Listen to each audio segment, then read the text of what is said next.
Welcome back to the podcast. In this episode, we're going to be speaking about major incident reflections with Adam Desmond. So, in the episode, we're joined by Paramedic Adam Desmond, who is an experienced paramedic who's been on the front line of some of the UK's most devastating major incidents. So, these include the Brixton nail bomb on the 17th of April 1999, the Soho nail bomb on the 30th of April 1999, the Ladbroke Grove train crash or rail crash on the 5th of October 1999, the London terror attacks, commonly known as 7/7, on the 7th of July 2005, and indeed the Westminster Bridge terrorist attacks on the 22nd of March 2017. So, with 30 years of experience in pre-hospital care, Adam's going to take us through some of his reflections on how the landscape of major incident response has evolved over that time. And he's also going to explore the human factors that influence both his decision making, but generally decision making under pressure. He's also going to talk about the importance of shared situation awareness and the critical lessons learned from past events that include the way we shape and respond to emergency response today. So we're also going to dive into the psychological impact of responding to mass casualty incidents, and also how trauma, imposter syndrome, and mental resilience play a role in the lives of frontline staff. So we're going to go through Adam's insights, but we really want to examine the balance between policy and real-world decision-making. Welcome to the podcast, Adam. Hello, mate. Thank you very much for asking me. It's great to have you back, actually. Adam, I just wondered if we could just get you to share your background and experience in major incidents. I've reeled off the major incidents you've been involved in, but I think just fundamentally, there's a lot more to be said about that. Could I just get you to do a brief synopsis of your experience? Well, I joined the ambulance service in 1995. Joined the London Ambulance Service, the LAS, in 1995. Started off at Camden Ambulance Station for 3 years. Then in 1998, I applied to be a duty officer in an acting role and was successful. So from 98 to 99, I was an acting duty officer working out of Deptford Ambulance Station. Then I went for promotion in another service, actually, and I was in a control room environment there for about 15 months. And didn't really enjoy that. It didn't fit me. Control room environment. I think it's very much still operational and at heart. So I came back to London in 2001 to now. Whereas when I came back to London, I was Bloomsbury Ambulance Station in Soho, 2001, 2012. And since 2012 to my present day, I've been with the what we call the Tactical Response Unit for London Ambulance Service. And as you've said, I attended Brixton and Soho nail bombs, Ladbroke Grove train crash, 7/7. 7/7 was a biggie, as you can imagine. I know you were there as well with me, mate. 7/7 changed my life, changed me as a dad, as a husband, as a man, brother, son, and as a clinician, without shadow of a doubt. Changed the way I practiced after 7/7. And then Westminster Bridge attack, 2017.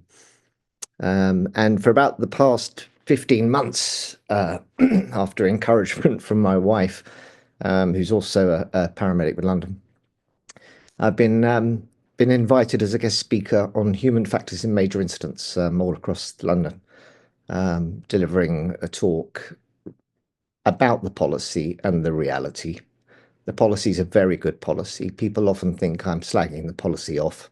I'm not slagging the policy off. It's a really, really thorough, well-written, sensible, good policy. My argument is that the reality will never allow the policy to exist. Yeah, indeed. And I think we'll dig into that actually within the episode because to your point, I think there's so many, not just nuances, but just pressures and, just impinging aspects on a major. It's so full of variation and stress that it's really hard to translate any policy, I think, into practice, as we'll explore. Could I get you to speak to? There has been a real shift over the past 5 to 10 years, actually, and you can bear witness to this. Certainly, having been privy to the London Bridge attacks, around using road traffic vehicles instead of as weapons rather than blast and ballistic incidents, which in a way has got its own problems because it's so hard to mitigate against these kind of vectors. It's hard to stop these kind of attacks. Could I get you to speak to this real shift? Yeah, definitely. Yeah, we've definitely seen a change in the style of attack. It's become less sophisticated, but as effective. So we were seeing certainly in the late 90s the use of bombs and guns more. And thankfully now it's very, very difficult to acquire a gun in this country, particularly a handgun. It's really hard to get hold of. And making bombs, that sort of stuff is monitored online if you start buying things that you can make a bomb with. So it's trickier, certainly. I'm not saying they can't do it because we saw with Manchester they definitely can. But I think it's more difficult.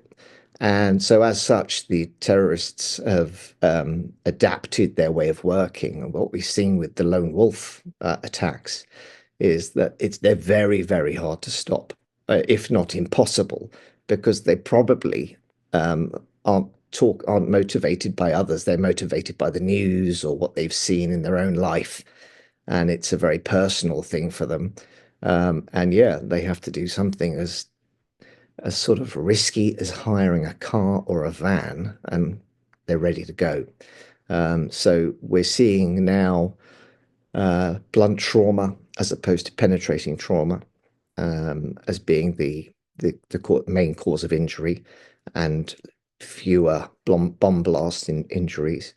So Nice, for example, again, I'm going global. Nice, the lorry attack was blunt trauma, but devastating and more effective. Actually, that one man with a lorry, from his point of view, was more effective than 7-7 with 4 bombs, in that he killed more people. If you're measuring it by body count, he was more successful. Um, so yeah, there's definitely, and we're also seeing an increased risk from the extreme right wing as well. We saw a chap from Wales with Finsbury Park Mosque, where he drove his van, came down from Wales. He was from reading up on that chap. He was singing songs with his kids the night before. You know, the neighbors heard him just having a laugh with his kids playing music, and the next day he's doing that. So it's they're really, really hard to see coming, and they are definitely less sophisticated, but as effective, if not sometimes more effective. So just looking at, and like you said, it's really hard because there is this almost polarization and of individuals, and it's hard to, like you said, articulate and mitigate against. Could I get you to speak to the human factors? It's something me and you have both experienced, this florid human factors at these events, and how we spoke on the World Extreme Medicine podcast Yeah. just a couple of days ago, and it's almost akin to drinking half a bottle of vodka, then going into the worst incident of your life because your bandwidth, your peripheral vision, your hearing loss, your ability to hold any kind of conversation or concentration. Could I get you to speak to just what just some of your observations and experiences on human factors? Sure. Yeah, it's a really good question. Human factors are massive. You know, human factors years ago, they would bring down aircraft, human factors would, because a first officer was too scared to challenge the captain sitting next to them. The first officer knew the plane was plummeting to the ground. They knew how to stop it, but they're too scared to challenge the captain and say, we need to do this. So human factors are enormous. As I think I said the other day, the brain can't move from normal life to extreme, the opposite extreme, very well. I don't, unless you've done, I don't know, 3 or 4 tours with the military. Um, uh, the SAS lads who I've worked with always say the same thing. They say what we're really, really good at is going from normal life to becoming really, really violent very, very quickly, and then going back to normal life very, very quickly. They have the ability to do that, which makes them very effective. So unless you've got that kind of background, which not many of us have, you are going to really struggle if you find yourself going into one of these incidents. Human factors will be influenced by the confusion that you're suffering, for one thing. You can't train for fear as well. I've said that before. Fear, all of the major incidents I've attended, I've been scared. And all the training sessions I've had, all the major incident training sessions I've been on, I've never been scared once. In fact, they're often quite a laugh, aren't they? We have a bit of a laugh. You see friends you haven't seen for a few months. You go to the pub afterwards, and it's a nice day out, the training day. These major incidents are certainly not a nice day out. So you can't train for fear. You can add confusion in training sessions, but you can't ever appreciate the level of confusion you're going to have. They evolve slowly, these incidents, and it's not until you find yourself at the source, at the pathology of that incident, that being 7/7, the bombed out carriage, or Manchester, the City Hall, that you truly understand what's happened, and you decide for yourself what's happening then. And then it can sometimes, your bandwidth can open a bit because the confusion reduces. The fear doesn't, but the confusion does. So the brain can't do what you're asking it to do in one of those situations. So and communication between our control room and us on the day, that affected my bandwidth and human factors, because they weren't answering the radio. They weren't able to, because their bandwidth had failed, because the 999 system had lit up, and that's not a normal day for them either. So it fails between you and your control room. It fails between you and your crewmate. And it fails between you and your emotions. The communication between the other emergency services will fail, because they'll be going through the same situation that you're all going through. The public that you encounter, they won't be able to comply with reasonable requests, because they've seen something they were never supposed to see on that day. Their bandwidth will have shrunk, so their human factors are affected. When Sam and I arrived at King's Cross on 7th of July, 4 people just let themselves in the back of our ambulance when we got there. They just opened the back doors and got in and sat down. I asked them what they were doing, and they didn't answer me at all, because they didn't have the ability to do a conversation because of what they just witnessed.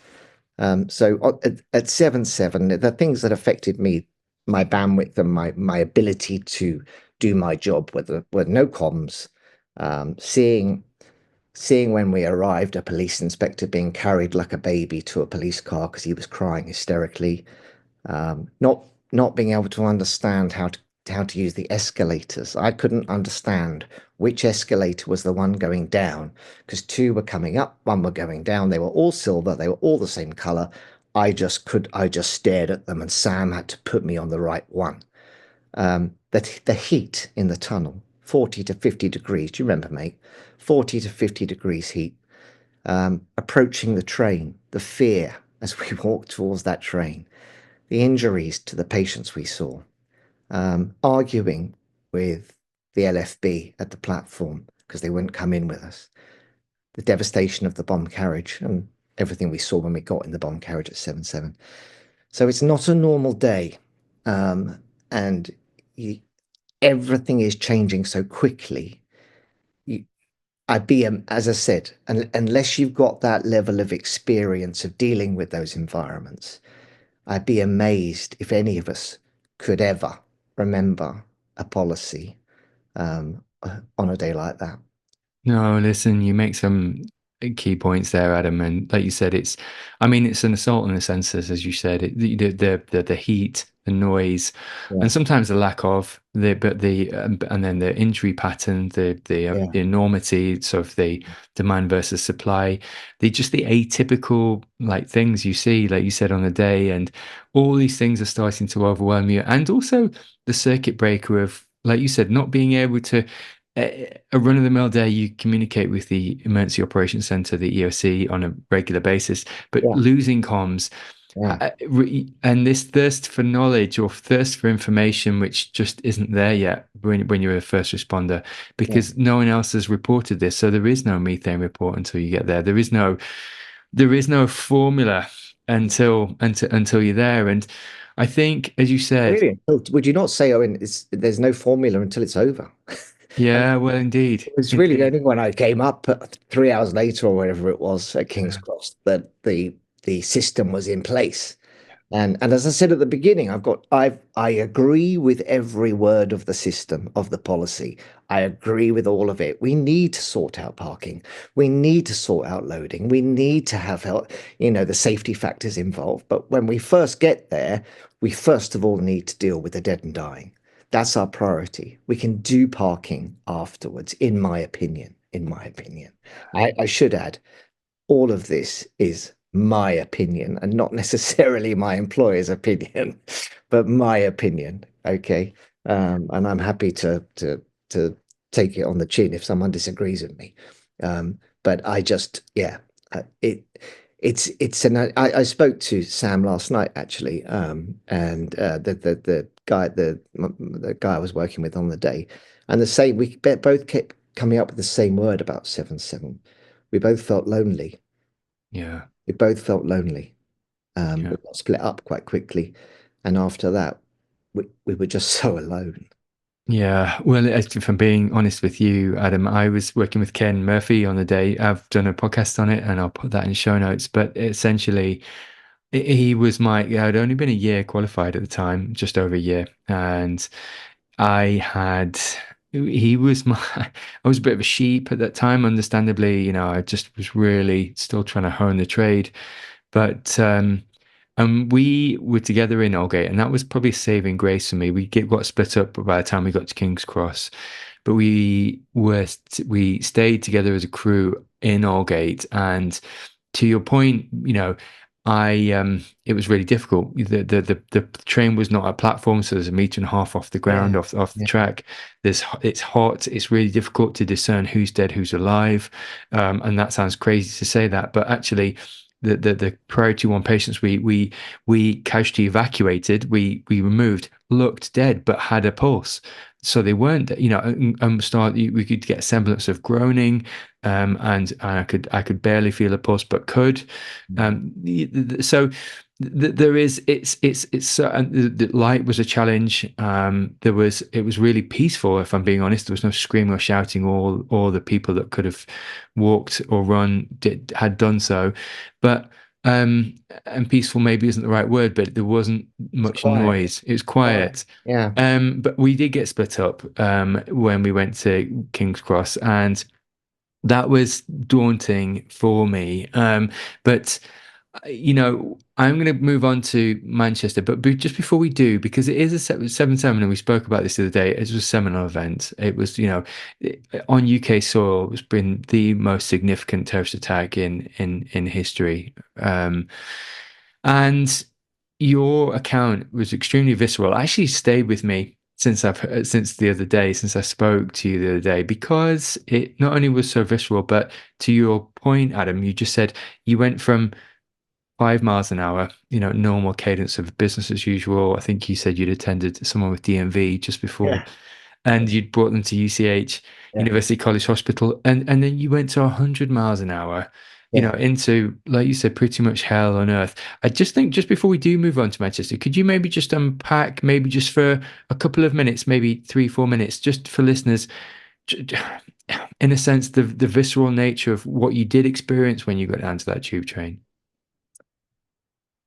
Um, okay, so as we walked down the tunnel towards the train, not knowing what we were going to, still not knowing what we were going to, this is just me and Sam, with very little light and pathetic torches, the ones you recharge in the fridge, which did nothing. Um, I can remember two men walking towards me, one with a pink jumper and one with a yellow jumper on. Spoke to me for a couple of minutes. You could see down the middle of their jumpers was black, but the rest was pink, and the other one was yellow, where their coats, I think they'd either taken their coats off because it was so hot, or maybe they'd been blown off, I don't know. but they're covered in soot, coughing and spluttering. And they cared so much about me and Sam. That's what got to me. They cared so much. They kept saying to me, "Don't go in there. Don't go in there, son. You don't need to be in there, son. You don't need to be in there." We nicknamed them the golfers because they looked like a couple of golfers because of the jumpers and they had big bellies. Um, and we carried on. I directed them towards the platform where we'd come from, and we carried on in. And then we were directed by a colleague of ours to Sam and Lee, Samantha Badham and Lee Harris. And Sam and Lee they'd been blown out of the train when the bomb was detonated. They'd gone through the wall of the train, hit the tunnel wall. The train was moving when he detonated, hit the tunnel wall, and then they'd been rotated like this between the train and the tunnel wall until the train came to a stop. So they were 3 carriages back from the bombed carriage, but they were down on next to the tracks by the wheels of the train. So you're in a tight space about as wide as your shoulders. Um, and they had devastating injuries.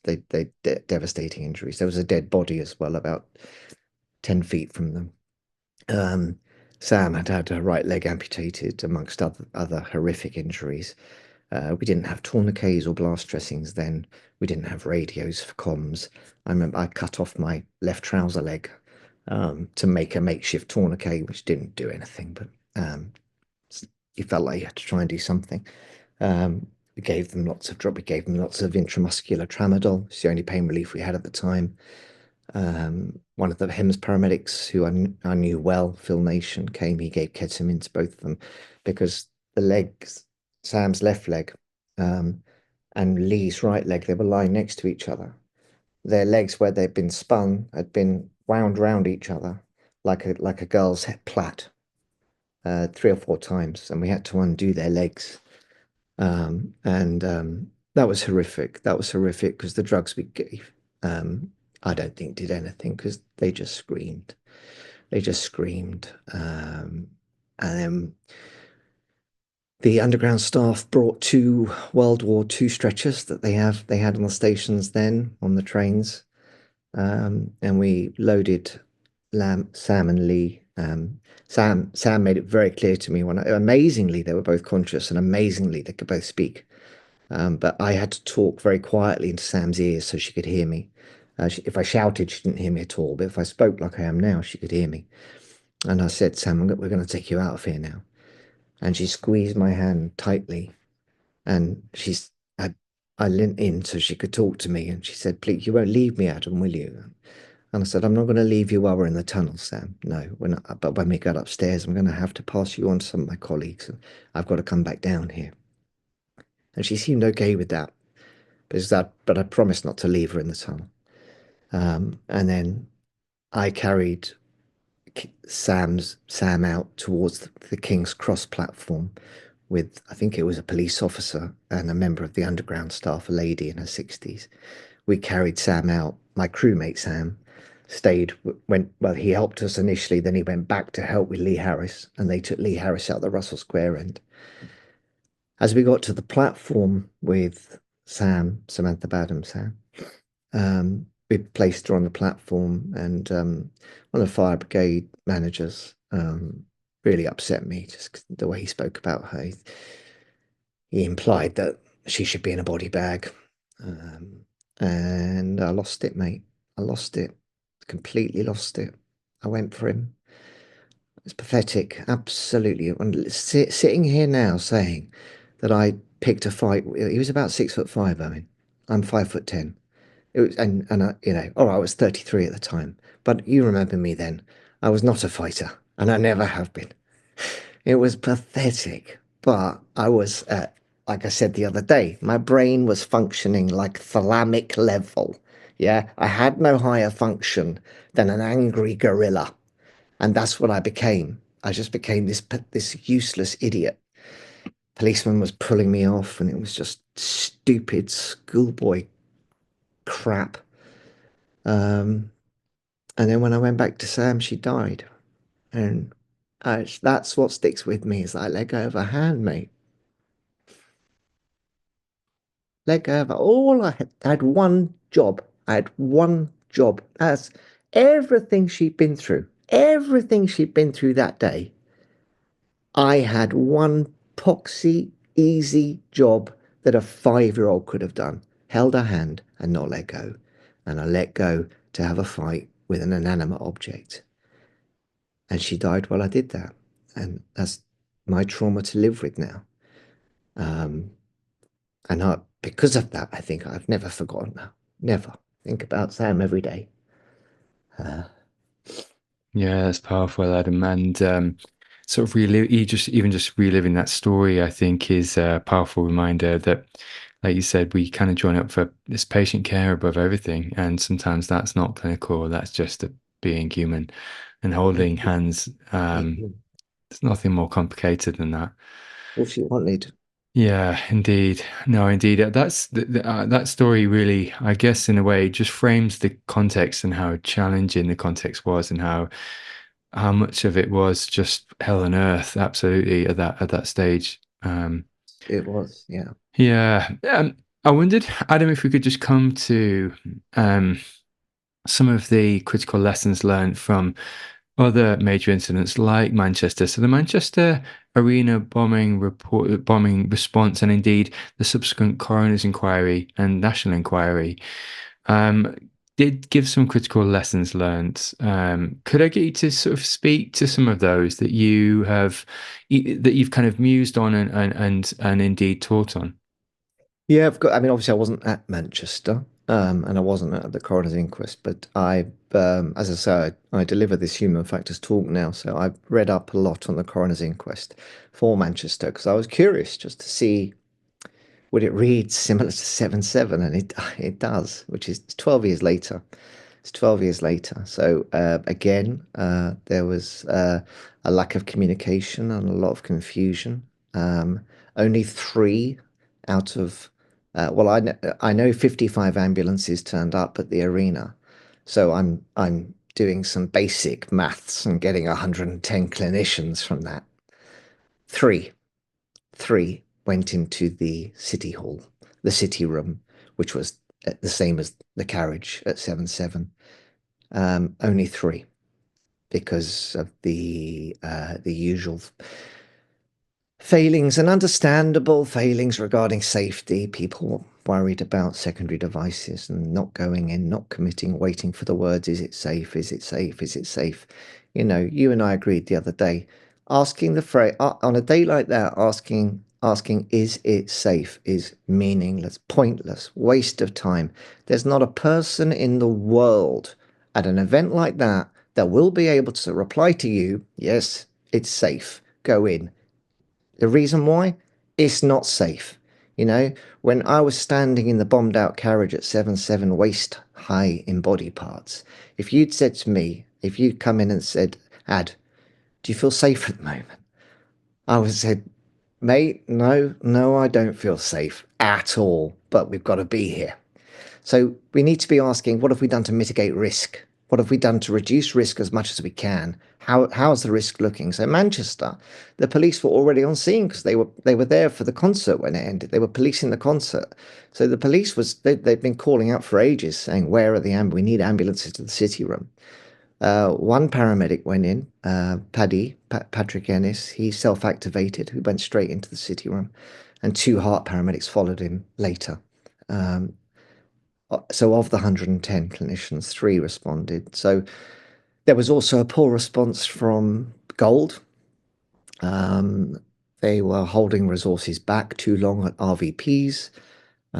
They were using loose language, as I said, like "is it safe" and "come to scene." Now, King's Cross. So if I said to you, Owen, tomorrow, let's meet at King's Cross, would you know exactly where I meant that you and I would meet? No, you won't, because it's bloody enormous. There's four sides, and each side is probably about the length of a football pitch. So we would pinpoint, wouldn't we? So we'll come to King's Cross, this road, this entrance, this exit, blah, blah, blah, wouldn't we? So scene was big. Come to scene. Well, Manchester, they got confused with the scene being between the city room, Hunt's Bank, which is where the RVP ended up being, the second RVP, and the first RVP was Manchester, was a fire station 0.7 miles away from the arena.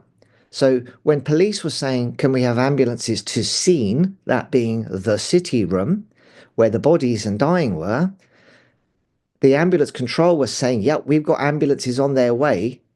But they were, in their heads, that was to the fire station nearly a mile away. So the language needs to tighten up. There was no shared situational awareness at all. The tri-services didn't or couldn't share information with each other. There were informal arrangements going on with silver staff in the control room and mates they've got who they were phoning at home and saying there's an incident, do you want to come in and stuff like this.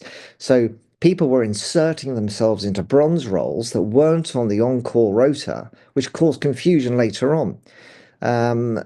A senior clinician wasn't really criticised by a barrister, but the barrister asked the question, a clinician as senior as you, as experienced like you and me, I suppose, with the level of years of experience, was it really the best place for you to be in charge of parking? And you have to agree with that barrister. It just doesn't make sense. So it was all the same stuff 12 years on. Yeah, indeed, and it's profound. Like you said, it's the lessons learned there. But to your point about having lessons learned, actually learning the lessons They're is the saying key the thing. words. They're saying the Indeed, words. How indeed. often do you hear this with MPs in Yeah, inquiries? Lessons will be learned. Lessons will be learned. And then it happens again 5 years later. yeah, Lessons will be learned. Lessons will be learned. Go. It's just words, isn't it? yeah, It's just yeah, yeah, yeah. pure words to shut people up.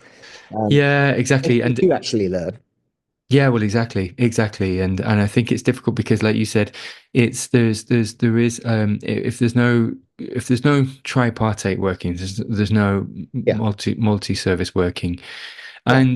and also we it needs to not be multi service working at the time of an incident. There needs to be plenty of training multi service working. But to your earlier point, Adam, around these incidents happen progressively, even if there is a significant point of wounding or point of injury or blast, there's a progressive response both from the fire brigade, from the police, and from the ambulance service. So actually, if we are going to train as we fight, we can't just all hit the stopwatch and all be there at the scene, at the right scene, at the same time, and then progress all in tabards. Or it needs to be this phased response, which is Yeah. far more mimicked towards Yeah. reality, and then maybe even look at a comms cut on how would we operate if the comms were cut, and move, and you Oh, know this is my biggest bugbear, and this is where my bosses raise their eyebrows at me and moan about me, but I'm sure they're still fond of me. I hope. They I say in every single training session we do with the fire brigade and police, my same argument always comes up. It's not real because we know it's coming. We all know why we're here. We all have the right kit. We're all dressed for it. We've all had breakfast, for goodness sake, together, discussing it before the incident starts, before a whistle is blown and the major incident begins, in quotes, because it isn't, not because they don't happen. So my training, what I would love to see is don't tell us. Don't tell us. Have us working our normal shifts, being operational, and hit the button. Hit the button, and let's just see who turns up. Let's see who turns up and what happens. Then you'll have that confusion. You'll probably have an element of fear because they won't have been expecting it. They'll be wondering what's going on. And you'll get the drip fed response of a car arriving, then a truck 5 minutes later, then another truck five. When we do the training, all the ambulances are parked in a car park, waiting for their perfect call signs to be called in, and they all arrive together. Just doesn't happen that way. So that's training for me. That would be training. Hit the button when we're not ready for it. yeah, indeed. Just looking at red flags Oh, I love this. that people that people could look out for when determining Yeah. if an incident might escalate. Just actually want to come back to an earlier point you said about this thalamic response. You disengage your Absolutely. active brain, your cognition goes to pieces. Yeah. Yeah, there is this the semblance of triage is has to, my revelation was two people is actually useful because what you can do is just bounce ideas around going through the me and Ken Yeah, going through the yeah, tube train. We could yeah. actually work together Well, and actually that's a Hems approach. That's your Hems background there kicking in. That's what yeah. Hems, you two bounce off each other all the time, don't you? Yeah, yeah, absolutely. And I just don't think it is fundamental now as far as, TST, 10-second triage is it's designed to be a lot simpler, a lot easier to I follow. think it's great. Yeah, I think Yeah, and it needs to be complex maths in these situations, simple maths in these situations, going down the right escalator in these situations exactly, exactly. is challenging. Yeah. If you said to me, tell me about this, when I was knee deep, tell me about the policy. Not only would I just stare at you for 5 seconds, wondering who you were, even though I would have known you for years, I would then say, right, the policy's written on paper. Um, I'm not sure I know what paper is at the moment. I think it Yeah, comes from trees. That's the level I was at. Now, look, yeah, maybe I'm a moron, Owen, and it was just me. But from speaking to others, they were the same. So yeah, yeah, it's the idea of having higher thinking in an environment like that is and when I've just critiqued Manchester, and again, it sounds like I'm slagging them off. I'm not. My whole point is everybody's going to fail. Of course they failed. We're all going to fail on that day. We're designed to fail, you know? yeah, yeah. We're setting ourselves up to fail. That's Yeah, the trouble. it's just super challenging, Adam, super challenging. The There red is flag. Sorry, mate, I interrupted you. no, indeed, no, not at all, not at all. And there is red flags. One of the issues we were looking at from a control room perspective is looking at obviously the aggregation, of course, quickly on a screen on a CAD system, a computer assisted dispatch system, whereby you start to see 3, 4, 5, 6, 7, 8, 9, 10 calls, Yeah. and then this cluster of calls, and you quite quickly you can start to and just listening into some, even when you're right, there's an absence of normality, and this is nothing more complex than people screaming down the phone at you rather than a coherent, calm conversation, or indeed anything in between. But could I get you to speak to? And there is also part of the challenge is a lot of major incidents are different types of attacks, different types of even industrial. So they might not be, it might not be a formal terrorist attack.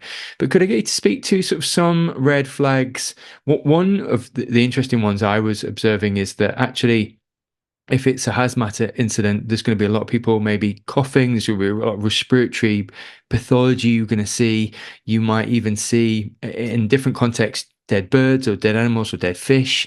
So there is signifiers in and around the environment that either on scene or removed from the scene, you can kind of get a semblance that to your earlier point, there's just some deviation of normality. There's something not normal. Yeah, so red flags are massive. Red flags. We don't do enough about red flags, and in particular impending doom. We learn about impending doom when we're learning to become ambulance technicians and paramedics, don't we?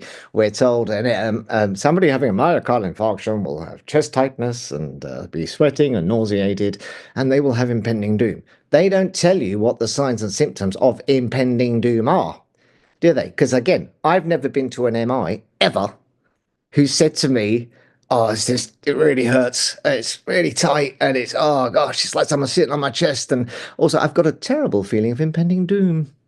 Definitely, definitely. That doesn't happen, but they behave in a way that shows us impending doom. In fact, they actually behave like cocks, to be perfectly honest. I've been to, I can think of 3 patients off the top of my head with 3 different pathologies that presented with the same impending doom, in that one was an MI, one was an asthma attack, one was a tension pneumothorax. And all 3 of them presented by removing their clothing. All 3 of them removed their clothes before I got there. All 3 of them behaved like wankers towards me. They just were, aggressive, angry with me because I wasn't getting it. I just wasn't understanding what was going on for them. They were irrational. They were bad tempered. So we need to think more about these things. I'm glad you've asked about red flags because major incidents, just like an MI, and an asthma attack, and they the other example I gave, sorry, I forgot. They will have red flags. So major incidents will have red flags. Reduced comms, there's your red flag. The 909s have lit up. Um, Behavior of the public. 7-7, the public were running into UCH, telling us, not telling us why, just saying you need to be at King's Cross, and then running off. That doesn't happen on a normal day. The head nurse at UCH coming to find me, asking me to call control to find out why two of her doctors couldn't get to work because the underground had stopped working. That doesn't happen every day. Lots of car horns sounding, people beeping their horns because they're driving around red lights because they want to get away from what they've seen outside King's Cross. So, and traffic breaking the law. Burglar alarms go off, particularly with bomb blasts. You get loads of burglar alarms going off. Um, People crying, people removing their clothing as they're running down the road, police officers crying. They're human beings as well. People removing their clothing, I've just said. So there's all these red flags of major incident. They're subtle, but they're there. And you'll realize something, you're going to realize it's something different is happening.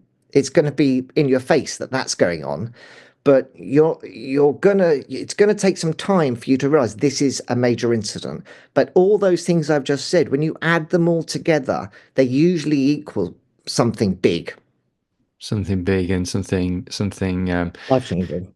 Yeah, indeed, indeed, indeed. Adam, can I get you to speak to? So, we, I think what we'll do is we'll save, and we've spoken about methane on other podcasts, and the formal response and the shared situation awareness, which is prudent to like you say, you've got to shared situation awareness is an evolving thing, as you were saying, and it's actually over time, Yeah. like the OODA loops, the orientation of OODA loops, it just takes time to orientate to yourself to. And indeed, we spoke on the other podcast about when you're at King's Cross or when you're at Aldgate or where you don't know it's going to be 2, 3, 4 bombs. You think it could be 5, 6, 7. You haven't got the beauty of hindsight, and you don't also grasp the enormity of what's happening. The Oh, fact that there was a bomb in Edgware and it had its own issues. The fire brigade not attending that one, or there was lots of microcosm issues, and so you don't necessarily get that shared situation awareness until post-event, even on your own incident. absolutely. Could I get you to speak to the danger of groupthink in these incidents? Because groupthink can be profound on the emergency services during critical incidents, and having that, having breaking that groupthink, I think is absolutely necessary. Could I get you to speak to that? Yeah, so groupthink is a sort of a new thing, it's a psychological sort of phenomenon. It occurs when you get a group of people making an irrational decision in order to reach harmony. Yeah, it can happen in many settings, business, politics, education, anywhere. And the symptoms of groupthink are that there's this illusion of invulnerability. So the group believes that their decision is untouchable, and they rationalize it. They use incorrect logic to justify their decision. They stereotype, they ignore, or they demonize people who challenge their idea, their theology, if you like. They self-censor, so they hide the doubts they're having. They hide their misgivings from the group, and there's pressure for conformity, in that they'll set aside their own beliefs to adopt the group's opinion. Why? Why do they do this? Well, fear of the boss can be one. A bit of ass kissing sometimes as well. They want their next promotion, so just agree with the boss, even though it's a bad idea. Tiredness, long, lengthy meetings where these decisions are being made and they're exhausted, and they've told their other half they'll be home at 6 and it's 5:30 and they still haven't come to a decision, so they'll rush to a bad decision. Not understanding what's being asked of them, but too embarrassed to be the one who puts their hand up and says, I don't get it. it's that's a big deal. It's a big thing to do, isn't it? Remember, everyone always says there's no such thing as a stupid question, but you sit there thinking, well, my question will be fucking stupid, so I'm not going to ask it. Um, Groupthink creates bad policy. Groupthink is dangerous, and it goes on a lot. It goes on a lot, and I don't know what the answer to groupthink is, um, but I think it's just to be aware of it. And when you're at one of these incidents, just have a little think and to yourself and think, right, am I dealing with a rational decision that's being made here? Is it rational for me to organize parking when I know that this incident is 15 minutes old and there's going to be people bleeding out inside that building? Where do I really need to be?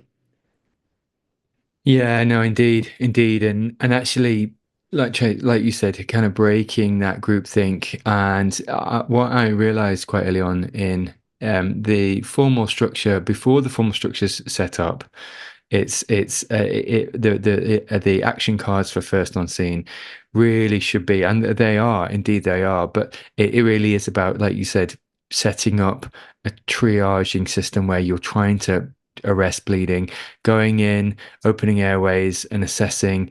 But just being mindful that, like you said, if that's not been allocated, your best bet is to not be setting up some of the formal structures in the back end of a major Yeah. incident. It's certainly at the front end where, like you say, you can do in a fresh scene, you can do the most for the most by doing that, because the clock is ticking, as you were saying, Adam. Yeah. People are bleeding out, and the clock It's is beating out. ticking.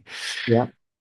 Could I speak to so one of the profound aspects I and you have experienced, I certainly did at 7/7, is this semblance of imposter syndrome. And just in a way, how have you overcome imposter syndrome, and also just in the aftermath of a major incident, just the effects of trauma, and dealing with that through this sense of feeling like an imposter? Well, I don't know if I have. I mean, I feel like an imposter sometimes all the time at work. I'm probably not, but it's just you're putting environments where it's difficult to train for you because you don't know what's coming and you get very little notice and it's sprung on you. I had a sort of baby the other day with tetralogy of Fallot, and I haven't seen one for about 20 years, and this baby was blue, and it was only when I got the history that it'd been breastfeeding off the mother and it just triggered that thing from before. So I had imposter syndrome definitely at the beginning because she thought I was there to help, and I was helping, but I just didn't know what to do for this baby. Well, I knew what to do. I didn't know what was going on until it struck me that about the breastfeeding going blue. So yeah, imposter syndrome is this psychological experience where you feel like you're a fraud, isn't it? Either through fear or not having the practical skills or the intellectual failure you've got. Um, the irony being, of course, that intellectually and practically you are qualified intellectually and practically. You just don't feel you are, um, and you find yourselves in an environment which causes you to doubt yourself, such as a major incident.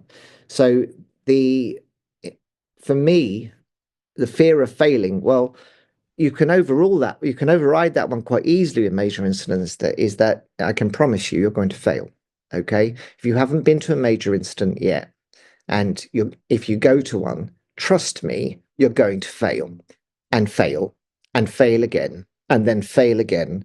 And with each level you go to, you will fail. You've just got to live with that. No, it's really unlikely that you'll succeed and do well in one of those environments. So from a point of view of fear of failing, we can rule that one out. You're going to fail. Live with it. Um, you're going to suffer imposter at a major incident because you will fail, as I said. Remember also that the people around you, they're probably experiencing the same experience you are. They're probably feeling like imposters too. And you're all in the same boat. Um, and after the aftermath, how have I dealt with the trauma But being triggered, I'm triggered every day. I'm triggered when I see pink and yellow. I'm triggered by tube trains. I'm triggered by tunnels. I was triggered when I watched Stranger Things with my kids because Stranger Things, they go into that other realm, the upside down world. And for me, walking into that tunnel was that. And I'm triggered by silence because it was so quiet down there. And if I have silence in the house, it just takes me. So I have to sleep with the radio or the TV on, etc. Stuff like this. So imposter syndrome is going to affect all of us. There's not much we can do about it, I don't think, except stay up to date, keep reading, stay current, and yeah, just recognize that you will fail. So just looking at the just really where, and this is something I'd love to pass apart with you around the balance between sort of following policy and decision making on the ground during high stress situations like major incidents.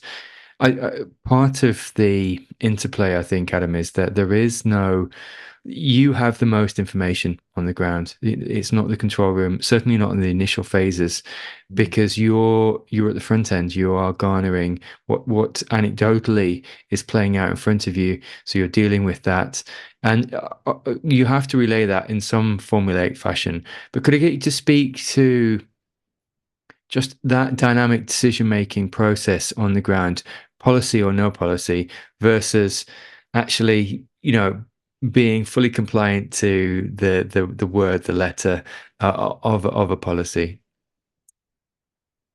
Yeah, um, so when Sam and I arrived, we knew that outside the ticket hall wasn't where we needed to be. We knew something devastating had happened, but we didn't know what. We were assuming a train crash, but we didn't know that. Um, but we knew that's not where we needed to be because people were too well there. So we knew we had to get to the scene, if you like. And it ended up being the carriage, the front carriage. Um,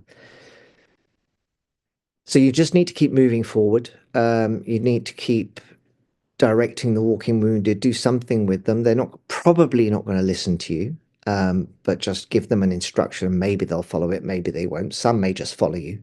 You might have to get quite verbal with them and tell them not to. You need to keep moving forward, get to that scene as quickly as you can. Give a report if you can. We've got comms now, we've got radios, so it's easier to do. We've got a dedicated radio channel that works underground, which is much, much better. So we're more likely to be able to give earlier reports. It's going to be tough. You've got to manage your own emotions, which is hard because you're not really in a position to manage anything. But you've got to try and manage your own emotions. You've got to try and manage your own fitness while you're down there. Going back to the heat, we took off everything we could to be as cool as possible, but it's very difficult. We hadn't had breakfast that morning, so we became dehydrated quite quickly. Sam, my crewmate, got a terrible headache. Try and gain an overview as much as you can. If you see a police officer that's able to function, that's able to talk to you, try and gather some information from them if you can. I think it's well, as I'm saying this, I'm thinking to myself, this will all fail, but because it always has. But this is what we need to try and do. We need to move forward, get to the dead and dying because they are there and they're bleeding out all the time. They're bleeding out, and that's where we need to be. Move forward, try and gather as much information as we can as we're moving forward. What we should not be doing is stopping. We shouldn't be stopping and lingering in one area unless that area is full of people who are bleeding out. That's what we shouldn't be doing, is stopping or going backwards to perform other roles. We need to move forward, try and get some control, try and stem the flow of blood, turn off the tap, and then our bandwidth will open when we've got some control. And then we can start putting in the systems in place to start moving these people out. But if we're not getting there as quickly as we can, then what's the point of the policy, really? If everyone's bled out, why are we going? What's the point? So reality versus policy, well, how long have you got? Says the policy at the moment says first on scene, don't treat. I have an issue with that personally. I would treat and always have treated. It doesn't cover fear, as I've said before. It doesn't cover confusion and pressure. You won't be able to have critical thinking. Forget it. Your bandwidth's going to fail. You won't be able to gain an overview. You won't have effective comms. Hopefully you will now, but you didn't then. And good luck managing your own emotions. Yeah, it's super challenging actually in multiple regards. Could I get you to speak to? We'll come into land, Adam. A couple more questions really. One would be just how major incidents like the Brixton nail bomb, 7/7, and indeed the Manchester Arena attack have shaped emergency response protocols to your mind in the UK. Have you seen any evolution in the Oh, protocols? yeah, definitely. And again, as I always say, it sounds like I'm slagging it off. I'm not. My argument is it won't be allowed to happen. Bandwidth won't allow it. Human factors won't allow it. The policy's brilliant. I know the guy who writes it. He's well read. He's brilliant on the topic, and I agree with every word. My argument is put yourself in hell and then try and read it. Yeah. But so yeah, since these incidents, so yeah, as I said, we've now got digital radios, which we now have personal, not personal issue, but on the ambulances. So we have comms, even if we're separated, we have comms. We have a dedicated channel that works underground with the other emergency services. We've now got tourniquets and blast dressings, and in relation to the department I work with now, each car's got lots of that equipment. So we get there, we're much more able to turn the tap off. We have 24/7 operational managers who can come and perform those bronze roles, so clinicians don't have to. We have TRU, the people I work for. We have 10-second triage. We've introduced type into the major incident definition. So before it was whenever demand outweighs supply. Now type is in there, so you can have one patient. But if the nature of their injury is going to affect a city like Salisbury with the Skripals, Novichok, it's a major incident. But you've got a very few numbers, but it's a major incident because we've introduced type very sensibly. Intelligence sharing is better. I'm not privy to this stuff, but from reading, MI5 and the police, they share more information now. They have share photos and they reassess people who were considered to be low risk before. Together, they're reassessing them. MI5, MI6, GCHQ, they work more closely together now, looking at digital footprints and behavior like that, online behavior.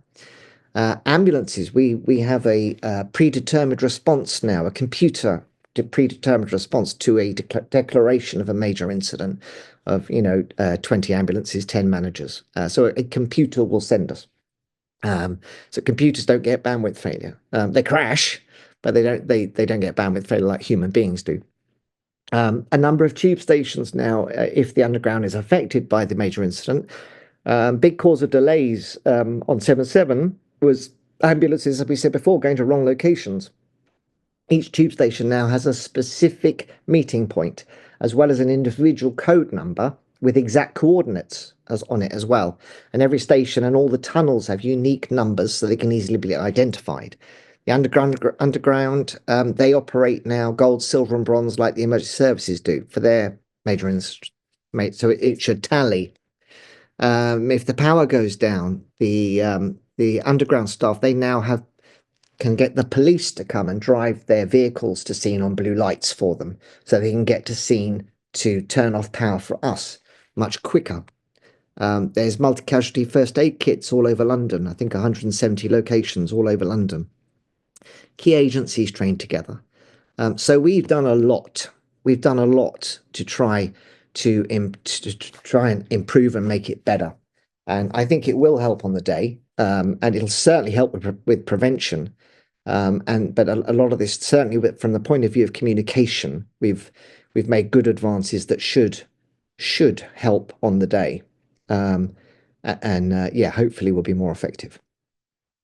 And just finally, Adam, could I get you to speak to just the advice you give staff, really, both paramedics and emergency responders, any ambulance staff, really, just to effectively manage their mental health and resilience when dealing with these incidents. I have very much sought therapy in the past, counselling. It's done me well, actually, and it's been. I almost my self-reflection was I didn't realize I needed it and as much as I did until I came out of counseling, and that was my revelation of how profound it actually was. Could I get you to speak to how you've managed it yourself? Yeah, so look, I am not a counsellor, and this has worked for me. It may not work for others, but it's worked for me. I had counselling after 7-7 with a lovely lady. Went to about 5 sessions. She was lovely, but I didn't feel I could tell her what I could tell you. One, it was too soon, and the other is she wasn't you. She wasn't a paramedic. She wasn't working with us. I've no doubt she could have handled everything I would have told her, but it was my inadequacies that made me feel like I couldn't tell her. But for me, I've just realized that it's my trauma, it's my disease. It's me who let Sam down that day. And I have to own that. And I can't change that. There's nothing anyone can do to change the fact I let go of her hand. Nothing. There's nothing anyone can do for all the failures I made that day. I just have to own it and try and be better on each next one. I say in my talk, we have to look ourselves in the mirror, even 20 years on, when you're brushing your teeth, or if you've got hair, combing your hair. I don't have the bouffant you have, Owen, but I still have a bit of hair. You have to be able to look yourself in the mirror and look back and think, what did I do that day? We moan as paramedics. We moan all the time, don't we? We moan about going to shit, about, oh, I'm going to shit. This is why I didn't train for this, blah, blah, blah. We hear it all the time. And then a day like this comes up and we go and we sort out parking or loading. Um, you know, can you look yourself in the mirror 20 years later and think, well, look, I failed, but at least I went in. At least I went in. At least I was with some of them when they breathed their last. Just some of them went alone. Um, I worry sometimes about mental health in the ambulance service with some of the staff we have now. I am concerned by their mental health because they do seem more anxious and worried than we did back then.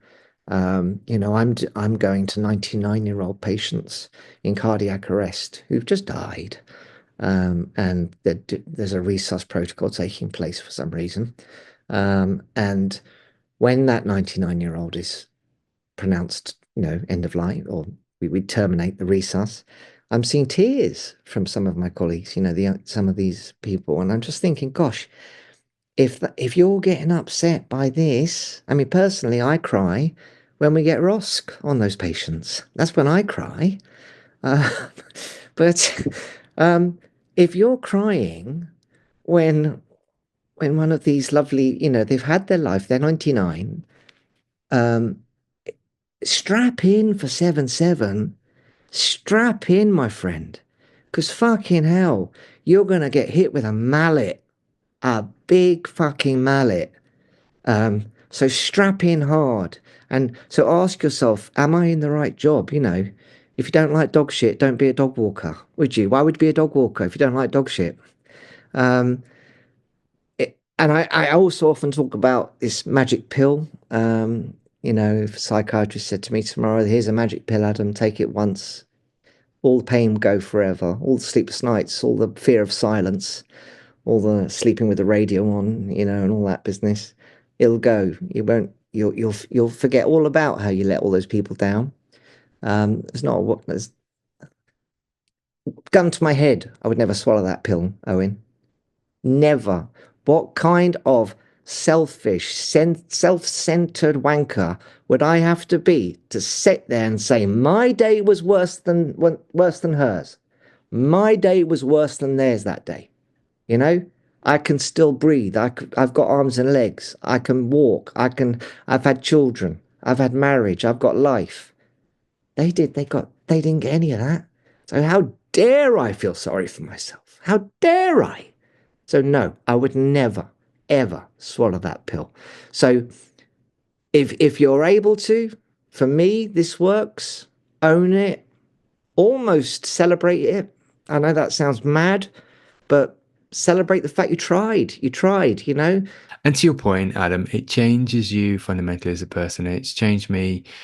That and other incidents as well, that I've spoken about on the podcast have changed me, and I would never wish to be, for lack of a better term, unchanged by some of these situations, because I think it brings a sense of humanity and a perspective to the current situation. And like you said, when you self-deprecate, you just have to think for a second, hold on, what privilege do I have to live each day out with all four limbs, with, a significant other, with relationships intact, with, all this stuff that other people don't.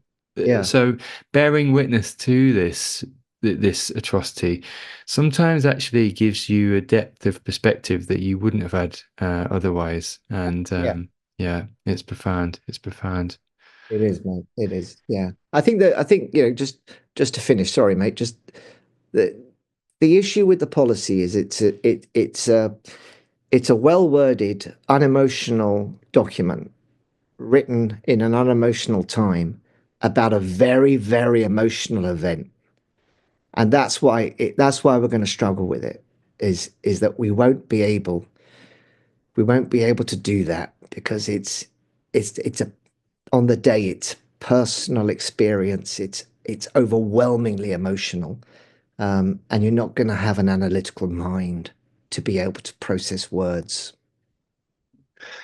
Listen, that's profound. Thank you so much, Adam, for the last hour and a half, really, of your time. It's been great to catch up with you again. It's also just great just to get your anecdotal thoughts and experience. So thank you. It's my pleasure, mate, anytime.